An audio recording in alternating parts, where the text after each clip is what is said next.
su una palazzina a 3 piani a Vittorio Veneto, scoppia un incendio, muore un 68enne, salve la cugina e la sorella intossicate. Nelle stesse ore una violenta grandinata si abbatte sulla Pedemontana, il centro di Asolo imbiancato.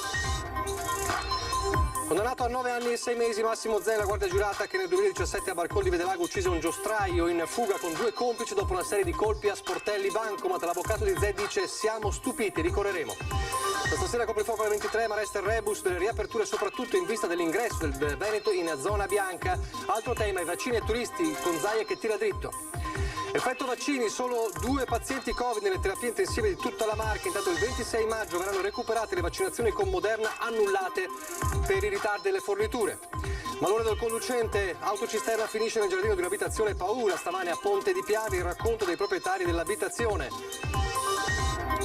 Il passaggio della 14ª tappa al Giro d'Italia, sabato a Montebelluna, spinge il sindaco un appello agli appassionati: siate responsabili, vi chiedo di restare a casa. Dal Teatro Mario del Monaco al Museo di Santa Caterina, 20 ballerini da tutta Italia promuovono i luoghi della cultura trevigiana ballando nei musei. Telespettatori di Antena 3, buonasera, ben ritrovati. Il telegiornale di Treviso, dunque in primo piano la cronaca di quanto accaduto nel pomeriggio a San Giacomo di Veglia. Siamo a Vittorio Veneto, dove un fulmine in questa ondata nuova di maltempo che si è abbattuta nella Marca, un fulmine ha colpito le vicinanze di un'abitazione e nell'incendio innescato da un cortocircuito è morto un uomo di 68 anni, lese anche se intossicate le 2 donne che erano in casa con lui. La cronaca di quanto accaduto. C'era un forte temporale e c'è stato un tuono molto forte, è andata via la corrente un po' dappertutto qua da noi e niente, dopo ci siamo accorti dell'incendio, insomma. Era già propagato? Sì. Poi sono arrivati tutti. Prima il fumo, poi le fiamme. Non c'è stato scampo per un uomo di 68 anni morto nell'incendio della sua abitazione nel pomeriggio a San Giacomo di Veglia in via Casalta. Santino dalla Colletta, questo è il suo nome, si trovava in casa con la sorella e la cugina. Il loro sguardo attonito, lo specchio di una tragedia che si è innescata con ogni probabilità da un fulmine che si è abbattuto in zona. Versione confermata anche dal sindaco di Vittorio Veneto Miatto, che raggiunge il luogo del dramma appena ricevuta la notizia delle fiamme. Si presume che sia stato un fulmine, perché è stato sentito un grosso rumore in coincidenza della pioggia che era arrivata. La dinamica esatta è al vaglio dei vigili del fuoco e dei carabinieri intervenuti sul posto con gli operatori del SUEM. Quello che sembra certo è che alle 16 in casa saltano i contatori, ne deriva un cortocircuito. L'odore è acre, ma mentre le 2 donne si danno la fuga portandosi in salvo, l'uomo tenta di raggiungere il terzo piano, convinto probabilmente di circoscrivere la situazione. Poco importa se la casa, una vecchia struttura, sia composta principalmente da legno. Per i pompieri di Vittorio Veneto, suddivisi in 4 squadre, le operazioni di spegnimento non sono state semplici. Anche i pompieri, ho parlato adesso, hanno bisogno di analizzare un po' meglio la situazione, aspettano di poter accedere con calma al posto per poter concludere che si sia trattato di fulmine. Tutto lo lascia pensare, ma avranno i loro sistemi di valutare le cose. Il comune intanto ha preso in cura le donne rimaste senza abitazione. Erano persone che erano seguite anche dai nostri servizi sociali, dall'ULSS, c'era una qualche situazione, diciamo così, un po' particolare. Allora, questa è la cronaca nel servizio di Cristian Alboiti di quanto accaduto, con le immagini e le interviste raccolte da Lucio Zanato e Simone Merlo. Vedo Lucio Zanato in collegamento sul posto. Allora, quali aggiornamenti da San Giacomo di Veglia, Lucio? Allora, intanto il nome della vittima, Santino della Colletta, 67 anni, pensate, da appena 2 in pensione. Domenica si era recato alla messa, diceva il parroco che era contento della situazione, anche perché era lui che accudiva la sorella e la cugina con cui divideva quella casa che voi vedete alle nostre spalle. Sono con Stefano Zanatta, uno dei dirigenti dei Vigili del Fuoco di Treviso e che ha comandato le azioni di soccorso. Come siete intervenuti? Cosa è successo? Ma soprattutto è veramente stato un fulmine. Allora, alle 15:40 siamo stati attivati mentre perversava un forte temporale nella zona per un incendio di un'abitazione rurale in mezzo alla campagna qui di San Giacomo di Veglia. Le voci parlano di un fulmine, nella realtà noi non possiamo escludere altre cause di tipo accidentale. Purtroppo nel corso delle operazioni di spegnimento al primo piano abbiamo messo in salvo una persona di sesso femminile che era scioccata dall'evento e purtroppo poi al sottotetto, al secondo piano, abbiamo trovato il corpo di una persona di sesso maschile. Ecco, va detto che Santino della Colletta pare si sia recato in soffitta a vedere cos'era successo, perché vedevano, anche gli altri vicini vedevano il fumo che si stava propagando. A quel punto non si capisce bene cosa sia successo, fatto sta che a un certo punto ha aperto la finestra, quella che vedete alle nostre spalle, era già avvolto dalle fiamme, probabilmente intossicato, e addirittura sotto gli avevano preparato un divano, qualcosa perché si potesse gettare, ma lui non si è gettato. Secondo voi cosa è successo a quel punto? Certo, dalle informazioni raggiunte al 115 noi sapevamo che potenzialmente c'erano delle persone in casa, non sapevamo di che sesso e in che numero. Le operazioni di soccorso sono risultate subito difficili per il forte calore e le fiamme, anche per il crollo parziale del tetto, per cui una volta salvata la persona femminile poi abbiamo trovato purtroppo, come ho detto prima, il corpo di questa persona nella ricerca di altri eventuali dispersi in vita. Ecco, bisogna dire che il corpo è ancora dentro in questo momento. Sì, stiamo provvedendo in questi minuti con l'autorizzazione del magistrato a portarlo appunto al piano terra dell'abitazione.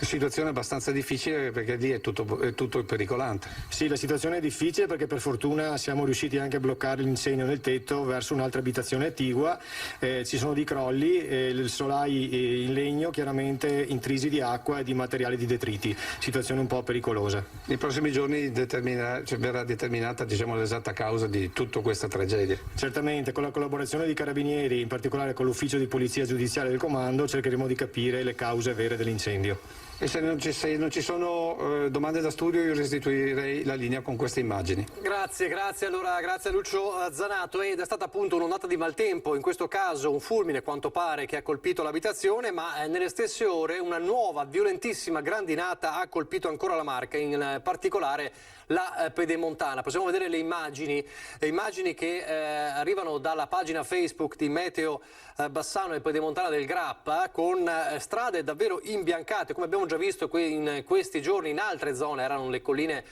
del Prosecco qualche giorno fa con pesanti danni. In questo caso queste immagini riguardano Asolo, il centro di Asolo, il centro storico. Guardate, è impressionante i chicchi che che hanno imbiancato letteralmente tutta la zona, ma è una zona interessata, che è abbastanza vasta, che ha colpito anche la zona di Combai, di Follina, lo dicevamo, il centro storico di Asolo, di Casella d'Asolo e poi la zona di Coste di Maser. Questo è il volume dei chicchi di grandine che sono caduti in alcuni territori, quindi non solo poi i centri storici, ma anche ancora una volta le coltivazioni che sono state colpite, quindi ci sarà una nuova conta dei danni, soprattutto nella zona delle coltivazioni colpite. Davvero non c'è tregua per il settore agricolo in questi giorni con queste violente grandinate. Adesso la cronaca giudiziaria, la pesante condanna che farà discutere in tribunale a Treviso per Massimo Zen, il vigilante accusato di aver ucciso il giostraio in fuga nell'aprile del 2017 a Barcon di Vedelago. 9 anni e 6 mesi, questa è la condanna inflitta in abbreviato a Massimo Zen, la guardia giurata che nella primavera del 2017 a Barcon di Vedelago uccise Emanuel Maior, giostraio di 36 anni in fuga con 2 complici dopo una serie di colpi in alcuni sportelli bancomat della zona. Confermata quindi l'ipotesi della procura di omicidio volontario, procura che pure al termine della requisitoria aveva chiesto 14 anni. Il vigilante è stato anche condannato al versamento di una provvisionale immediatamente esecutiva di 180.000 euro. Al pronunciamento della sentenza ha assistito lo stesso Zen. Siamo stupiti, siamo increduli e stupiti perché è una sentenza che non ci aspettavamo, sicuramente molto ridotta la richiesta di un pubblico ministero, ma rimane una sanzione penale elevata. Legale che non ha dubbi, si interpellerà il giudice di secondo grado, la linea resta quella della legittima difesa dichiarata e sempre ribadita da Zen. Siamo in attesa di leggere le motivazioni perché non conosciamo il percorso motivazionale che ha portato il giudice di Treviso a pronunciare questa sentenza. Appena avremo le motivazioni ci metteremo subito a lavorare per l'appello. Rinviati a giudizio invece Manuel Cancarello, 45 anni, e Cristian Liziero, 46, entrambi residenti a Paese, i due colleghi di Zen accusati a vario titolo di favoreggiamento, interferenza nelle comunicazioni dell'Arma dei Carabinieri. Secondo la ricostruzione dell'accusa, quel 22 aprile del 2017, la guardia giurata posizionò la sua auto di traverso lungo via Pomigna Barcon, così da bloccare o comunque rallentare il passaggio della BMW sulla quale viaggiavano i malviventi in fuga. Zen esplose 3 colpi di pistola Glock in direzione del veicolo, uno dei quali centrò al capomaior. L'uomo morì qualche giorno dopo il ricovero. Personalmente e anche la famiglia siamo molto soddisfatti della sentenza perché è stato confermato l'omicidio volontario, che è ciò che la Procura ha sostenuto sin dall'inizio, che noi abbiamo sostenuto sin dall'inizio, e quindi è stata smentita qualsiasi ricostruzione difensiva che voleva l'azione omicidiaria dell'imputato come conseguenza di un'aggressione da parte dei ragazzi che fuggivano e quindi in una situazione di legittima difesa. Adesso il dramma sfiorato stamane a Ponte di Piave, un'autocisterna è finita letteralmente dentro il giardino di un'abitazione. Mancano pochi minuti alle 13:30, un'autocisterna di una ditta di trasporti del Veneziano esce di strada e finisce nel giardino di un'abitazione in via Roma a Ponte di Piave. I proprietari hanno da poco finito di pranzare quando sentono lo schianto. Che la frenai in fondo alla via e dopo pian pianino. Secondo una prima ricostruzione dei carabinieri intervenuti per i rilievi, il conducente, un trevigiano di 52 anni, potrebbe essere stato colto da malore prima di finire contro la recinzione della casa. Da su un ragazzo che ha fatto il massaggio cardiaco e lo ha fatto venire in qua un pochettino. Soccorso dai sanitari del SUEM, l'uomo è stato trasportato all'ospedale di Oderzo, non sarebbe in pericolo di vita. Al lavoro anche i vigili del fuoco arrivati da Treviso e Motta di Livenza per recuperare il mezzo e ripristinare la sede stradale. Operazioni che hanno reso necessario interrompere la circolazione con conseguenti disagi al traffico. Nel giardino dell'abitazione restano i segni di quanto accaduto, parte della recinzione divelta e un albero abbattuto, ma la preoccupazione dei proprietari è tutta per le condizioni di salute del camionista a cui va il loro pensiero. L'importante è che lui si accava e tutto si risolve con calma, si risolve. Adesso la situazione Covid, la situazione in decisivo miglioramento negli ospedali, solo 2 pazienti Covid rimasti nelle terapie intensive di tutta la Marca dell'ULSS 2, poi l'aggiornamento vaccinazioni.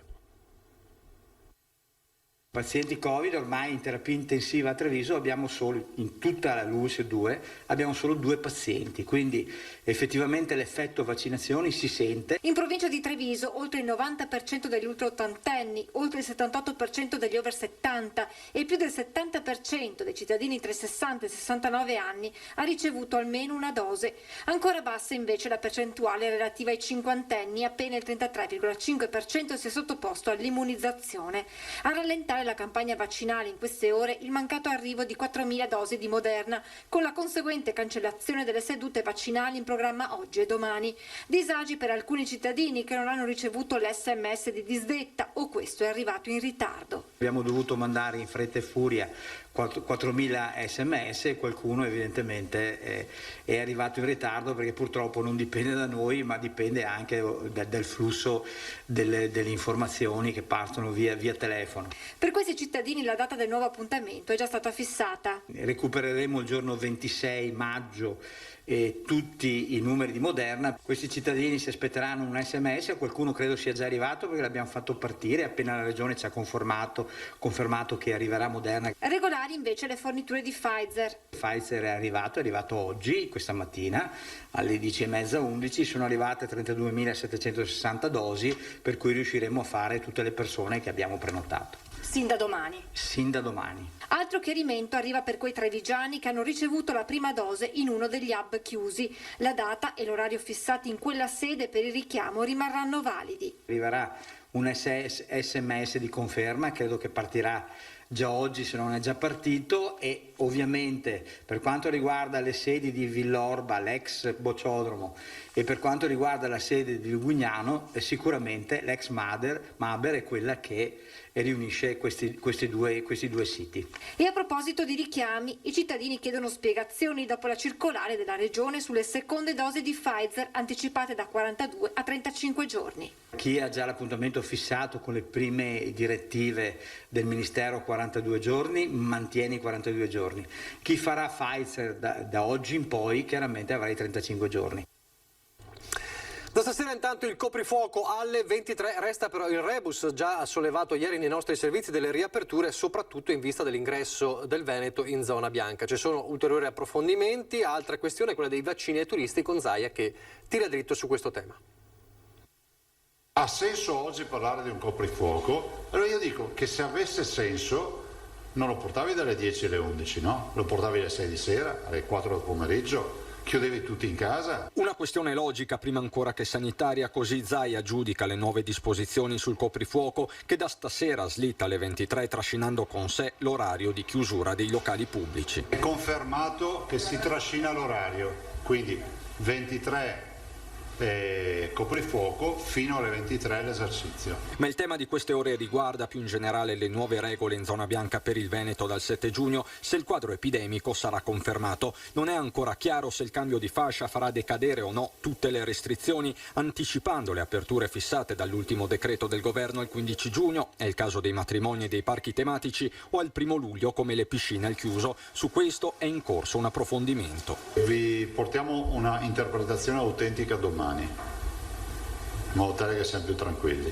Fronte che vede tutte le regioni mobilitate, come conferma da Trieste Massimiliano Fedriga, coordinatore di governatori italiani, che non esclude si possa procedere con ordinanze ad hoc dei singoli territori per colmare eventuali vuoti. Su alcuni passaggi possiamo ancora lavorare, vediamo come vanno le cose, dopodiché è chiaro che per esempio sui matrimoni utilizzeremo comunque le linee guida nazionali anche se dovessero riaprire un po' prima rispetto al 15 giugno. Condizione essenziale per riaprire resta quella di mantenere il contagio basso e procedere con le vaccinazioni. Su questo fronte Zaia lancia un messaggio chiaro ai quarantenni. Faccio un appello a tutti coloro che hanno più di 40 anni, dai 40 anni in su, di dire attenzione ragazzi, avete 70.000 posti a disposizione.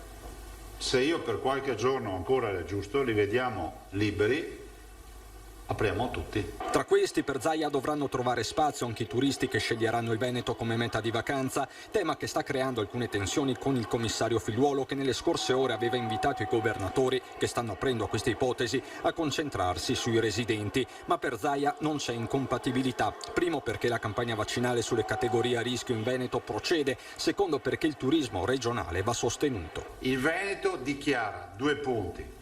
Se ci mettono nelle condizioni normative di poter fare, che non salta fuori qualcuno che dice che commettiamo un reato, noi ci adopereremo per farli.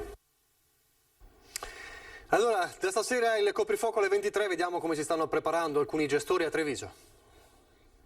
Non vanno a casa col boccone in bocca. Non vanno a casa con il boccone in bocca, non vorrei che adesso aspettassero le 23 per andare via alle 23:15 come facevano alle 22. Constatazione e preoccupazione nelle parole dei ristoratori per l'allungamento alle 23 dell'orario di chiusura locali di divieto di spostamento di cittadini. Perché se da una parte l'ora in più tanto agognata eviterà cene al salto e di gestioni difficili, dall'altra per qualcuno potrebbe suonare come un assaggio di un liberi tutti tutt'altro che vicino. Per noi un'ora non è che cambi tantissimo. Però fino alle 22 eravamo quasi più preoccupati noi che i clienti, perché insomma i clienti stavano seduti tranquillamente, bisognava avvertirli che erano arrivati alle 22. Io ho notato che tendono a stare alle regole, anzi hanno piacere anche il distanziamento, così magari lo richiedono, anche se ci sono dei tavoli liberi, piuttosto di mettersi magari, anche se c'è il distanziamento, preferiscono allontanarsi un po' in più, stare un po' più distanti. Situazione differente rispetto alle riaperture dello scorso anno, dove il liberi tutti ha innescato nuovi contagi, consapevolezza che aiuta alla ripartenza dei locali. E almeno un minimo di movimento in più, anche possono stare più tranquillamente a finire di cenare magari, o qualche compagnia che vuole venire fino a più tardi, un po' meglio diciamo. Concetto valido soprattutto per pizzerie, mentre i bar puntano al sabato sera. Forse per il fine settimana sì, ma durante il giorno non fa nessuna differenza. Oltretutto non possiamo fare l'interno, non possiamo fare l'asporto, e se piove cosa possiamo fare? Niente. In effetti allungare alle 23 con temperature ancora rigide rischia di deludere qualche aspettativa, ma la voglia di uscire resta comunque tanta e i risultati per diversi locali sono comunque arrivati. Quanta gente a mangiare con il piumino addosso? Queste sere parecchie, però vedo che c'è sempre voglia di uscire, c'è sempre voglia di... Comunque i numeri ci sono al momento, considerando il periodo, il coprifuoco e tutto il resto, ci sono stati. In centro però non si discute solo di questo, ma anche del progetto che torna in auge di rendere Piazza Duomo pedonale. Questo vuol dire proprio chiudere il resto di negozi qui a Treviso, per noi, perché già quando devono venire a portare delle cose anche magari un po' delicate, dicono sempre devo venire con la macchina a prenderle perché magari vestiti lunghi oppure trapunte oppure tappeti, se qua pedonalizzano per noi è finito il nostro lavoro. Io lavoro con gli esterni e quindi ho bisogno di gente che mi arrivi da fuori, quindi automaticamente l'automobile serve, c'è poco da fare. Quindi nell'eventualità pedonalizzassero lei si troverebbe... Sì, sarei penalizzata, credo. L'idea non nuova su cui l'amministrazione sta lavorando per creare un'oasi pedonale in Piazza Duomo non piace a tutti, specie ai commercianti che iniziano ora a vedere la luce dopo mesi di chiusure a singhiozzo. C'è chi possibilista valuta pro e contro del progetto che prevederebbe di togliere quasi del tutto gli stalli di sosta sotto il Vescovado e la deviazione del flusso automobilistico, autobus esclusi. Il contro è che comunque se ci sono dei maltempi sarebbe vuota totalmente. Il pro è che comunque sarebbe molto accessibile alle famiglie varie con i bambini.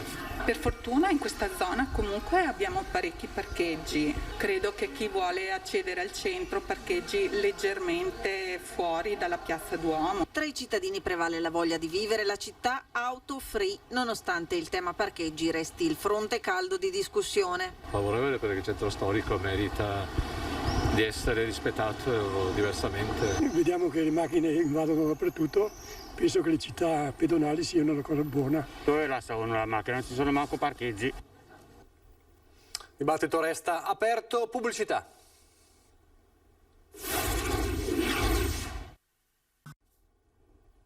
Rieccoci in diretta, andiamo a Montebelluna che sta aspettando l'arrivo del passaggio della tappa del Giro d'Italia a sabato, molto atteso, e c'è anche il sindaco allora che lancia un vero e proprio appello ai residenti. Sentite. Chiedo a tutti i cittadini di partecipare il meno possibile, nel senso di tenere le distanze assolutamente, e di usare le mascherine e magari possibilmente guardarlo per televisione. È un appello amaro ma figlio dei tempi, quello che il sindaco reggente di Montebelluna fa ai suoi concittadini e a chi sabato vorrà seguire il Giro nella sua tappa numero 14, la cittadella Zoncolan. L'emergenza Covid non è ancora finita e i comportamenti devono essere votati alla massima cautela. Ormai la gente è abituata al distanziamento, alle mascherine, ci sarà il controllo della polizia municipale, della protezione civile e di tutti coloro che normalmente seguono queste attività. In particolare ci saranno delle limitazioni per le scuole visto il passaggio nella fascia del mezzogiorno. Siccome il Giro passa proprio nell'orario di uscita delle scuole, abbiamo provveduto a far chiudere le scuole elementari. Non c'è problema per le scuole medie perché terminano tutte le lezioni alle 13, di conseguenza per quell'ora lì le strade sono già libere e di conseguenza possono rientrare tranquillamente a casa. Quanto agli istituti superiori, la strada consigliata dal comune è quella ormai rodata della didattica a distanza. L'unica è che le lezioni siano svolte in DAD e su questo stiamo appunto intervenendo presso i dirigenti scolastici. Abbiamo avuto anche l'approvazione della dirigente provinciale, della dottoressa Sardella. Nonostante le norme anti-Covid e le limitazioni, restano le emozioni in rosa di sempre e l'opportunità di un grande palco nazionale e internazionale per Montebelluna e la Marca. Per noi il Giro è un momento importante anche di pubblicizzare il nostro territorio. Torniamo a Treviso, una giornata con la polizia locale, l'hanno passata insieme gli studenti del Besta di Treviso. Giornata particolare per gli studenti del secondo anno dell'Istituto Vesta di Treviso che hanno potuto vedere da vicino l'attività della polizia locale. Solitamente sono gli agenti ad entrare nelle aule scolastiche per illustrare il loro lavoro. Stavolta con questo progetto innovativo sono stati gli uffici di via Castello d'Amore ad aprire le porte ai ragazzi. Il nostro obiettivo è far capire il senso di legalità, perché legalità fa rima anche con libertà. Se noi capiamo questo, il senso di legalità, soprattutto da parte dei ragazzi, questi stessi ragazzi potranno portare questi valori all'interno delle loro classi. Gli studenti hanno assistito a quella che è la quotidiana attività degli agenti, l'occasione per comprendere le difficoltà nel far rispettare le regole, ma anche l'importanza che queste hanno per il vivere comune. Ad accompagnarli il comandante Andrea Gallo e alcuni agenti, tra loro pure Luc, cane dell'unità cinofila. Lui ha una voglia estrema, da 1 a 10 ha voglia di giocare 10. Per lui giocare con me, con la pallina, è una cosa che lo manda proprio, è la cosa più bella che possa fare. E lui per ottenere questa pallina fa delle cose, in questo caso va alla ricerca di sostanze stupefacenti. Un progetto che si inquadra nell'apprendimento dell'educazione civica, da quest'anno tornata tra le materie insegnate nelle scuole italiane. I ragazzi oggi non si accontentano di teorie, vogliono anche sperimentare direttamente, avere la possibilità di incontrare il mondo degli adulti, il mondo delle istituzioni e capire direttamente che cosa significa far rispettare le regole. Dal rilievo degli incidenti stradali all'utilizzo dei droni, attività che hanno catturato l'attenzione degli studenti, come testimoniano Maria Giovanna e Elena. L'ufficio fortunistica e l'unità cinofila con il cane Yuka che è splendido. Mi ha fatto un po' uscire dallo stereotipo banale di polizia locale, ecco, questa attività. A molte cose non immaginavo che le svolgessero anche loro certe attività, quindi sì, non me l'aspettavo. Sempre a Treviso la danza è un'arte, allora perché non la danza al museo?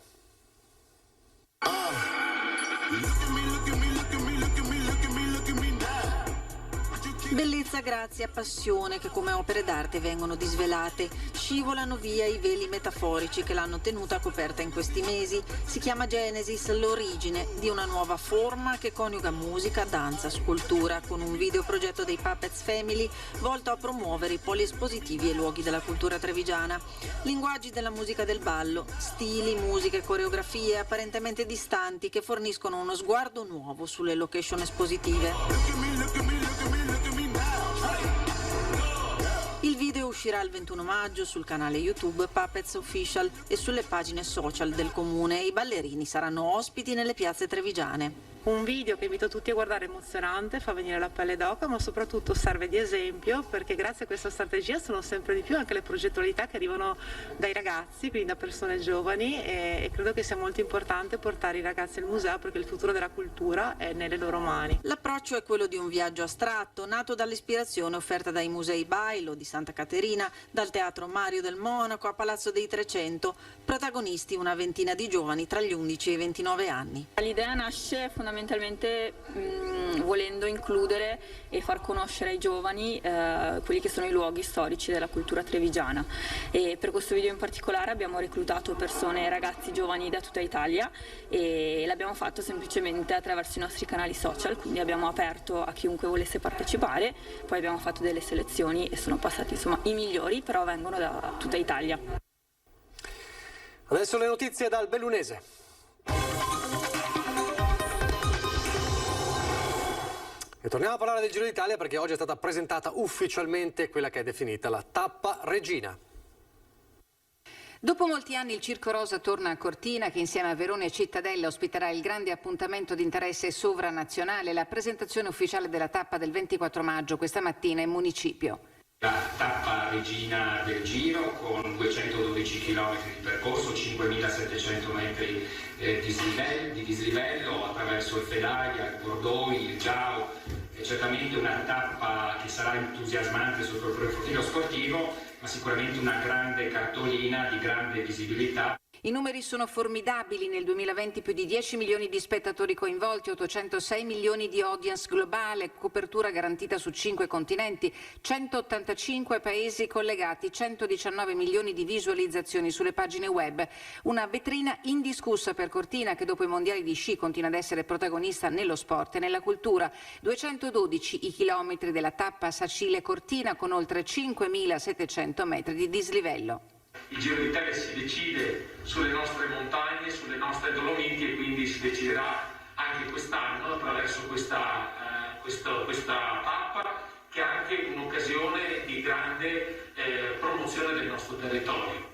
La provincia ospiterà anche la tappa del Giro Under 23 che arriverà a Pianlonghi sul Nevegalle. Dunque lo sport, il ciclismo, veicolo di ripartenza della montagna dopo la pandemia. I grandi eventi sono un motore per la promozione straordinaria, noi ne abbiamo bisogno in questo territorio e dobbiamo anche costruire, diciamo così, una filiera di lungo periodo anche su un grande evento come il Giro d'Italia, cioè consolidare quello che già esiste, la bellezza delle Dolomiti, le infrastrutture che stiamo mettendo a disposizione del territorio, consolidarlo con una promozione straordinaria. Proseguono senza sosta le indagini dei carabinieri di Feltre per individuare i 2 uomini che lunedì attorno alle 13:30 a Meano di Santa Giustina avrebbero aggredito a scopo di rapina una ventenne che faceva jogging. Il racconto della giovane nell'immediatezza dei fatti sarebbe stato lacunoso a causa del forte stato di shock e delle ferite riportate nella colluttazione con i 2. Dopo essere stata visitata, medicata e trattenuta in osservazione all'ospedale di Feltre, la ragazza è stata dimessa ed è potuta rientrare a casa. I 2 presunti aggressori, che la ventenne ha riferito avere la carnagione scura ed età compresa tra i 25 e i 28 anni, non sono ancora stati individuati e nessuno della zona pare abbia visto o sentito alcunché. Rischia di infliggere un colpo molto grave alla città il progetto di riqualificazione del piazzale della stazione ferroviaria. È previsto lo spostamento della sosta degli autobus nell'adiacente via Giovanni De Min e tra i residenti scatta immediata la protesta. Siamo preoccupati di questo progetto perché ci toglie gli spazi utili per una vita serena, ci toglie la sicurezza di una viabilità che già è di per sé difficoltosa e ci toglie degli spazi importanti. Più che un progetto di rigenerazione urbana sembra un'iniziativa volta a distruggere un'area della città a pochi passi dal centro storico cittadino. La pensano così le famiglie residenti in via Giovanni De Min a Belluno, prospiciente il piazzale della stazione ferroviaria che a breve sarà rivoluzionato con un progetto che potrebbe avere conseguenze rovinose per la zona. Chi ha studiato questi elaborati secondo me ha tenuto conto più degli aspetti numerici, ci servono tot stalli e noi dobbiamo creare tot stalli, ma non ha pensato che c'è una città che vive, una città che deve muoversi, una città che deve tutelare anche la sua sicurezza. Il progetto contenuto nell'accordo di programma fra Comune di Belluno, Provincia e Dolomiti Bus deliberato lo scorso 8 aprile prevede di realizzare nella via, larga appena 9 metri e sottodimensionata rispetto alle reali misure necessarie, 3 stalli carico-scarico e sosta per le linee extraurbane che costringeranno all'eliminazione di 12 parcheggi auto più 2 soste per disabili e all'inversione del senso di marcia, totalmente ignorati dai progettisti come si evince dalla cartografia legata alla delibera, non solo i residenti ma anche le numerose attività che lì vi operano, un poliambulatorio pediatrico, il sindacato Will con il suo CAF, studi professionali, un'attività commerciale e un'impresa di pompe funebri, un flusso stimato di 60.000 persone all'anno. La protesta, coadiuvata da una raccolta firme, è scattata immediatamente. Creerà comunque un grosso disagio e quindi non siamo d'accordo, questo è un dato di fatto. Che l'indignazione dei residenti sia sacrosanta basta dare un'occhiata al traffico incessante nella via, già priva di marciapiede, e allo spazio riservato ai pedoni. Come spazio di banchina verso i muri delle nostre proprietà rimarrebbero circa 60 cm, che è un passaggio dove deve passare per forza di cose un pedone, che chiaramente, immaginate, 60 cm non è assolutamente pericoloso. La situazione è stata illustrata in un incontro interlocutorio al sindaco Massaro e all'assessore Frison, che hanno usato parole concilianti, troppo poco per i residenti che, uniti, chiedono a Comune, Provincia e Dolomiti Bus di stralciare dal progetto via De Min, riconsiderare la soluzione immaginata per via Dante e ridurre allo stretto necessario la presenza di mezzi pubblici inutilizzati nel centro cittadino. In chiusura le immagini di un salvataggio particolare avvenuto la scorsa notte nel quartiere di Cavarzano a Belluno. L'equipaggio in pattuglia di volante si è imbattuto in un riccio che zigzagava alla cieca, letteralmente, come vediamo, con la testa incastrata dentro una lattina. I due agenti l'hanno notato muoversi in mezzo all'asfalto sotto una pioggia incessante. I poliziotti sono scesi dall'auto e con estrema cautela l'hanno raccolto e poi liberato dalla sua prigione in cui si era cacciato, forse alla ricerca di cibo. L'animaletto è stato poi portato lontano dalla strada e dai suoi pericoli. È tutto anche per questa edizione, vi lascio le previsioni del tempo, grazie per averci seguito, arrivederci.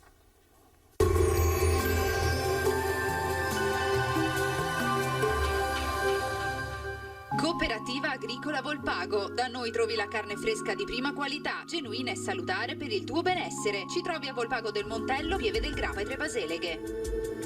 Benvenuti ad un nuovo aggiornamento meteo. L'alta pressione tenta la rimonta sul nostro territorio. Giovedì 20 maggio sarà più asciutto, ma con i consueti disturbi sulle Alpi. Vediamo allora la situazione nel dettaglio. Sul Veneto sarà una giornata con sole prevalente. Sulla nostra regione avremo un cielo sereno o al massimo poco nuvoloso. Tuttavia, nelle ore pomeridiane sarà possibile qualche addensamento sui rilievi e qui non si escludono anche dei veloci acquazzoni. Temperature stazionarie minime comprese tra 6 e 13 gradi, valori massimi oscillanti invece tra i 17 e i 23 gradi all'incirca.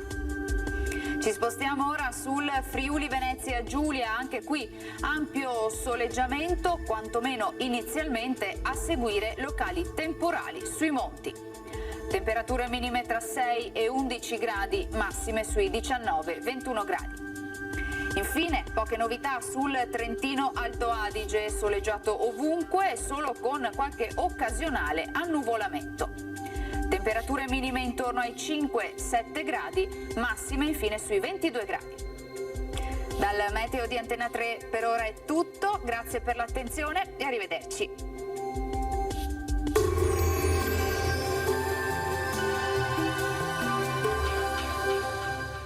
Cooperativa Agricola Volpago. Da noi trovi la carne fresca di prima qualità, genuina e salutare per il tuo benessere. Ci trovi a Volpago del Montello, Pieve del Grappa e Trebaseleghe.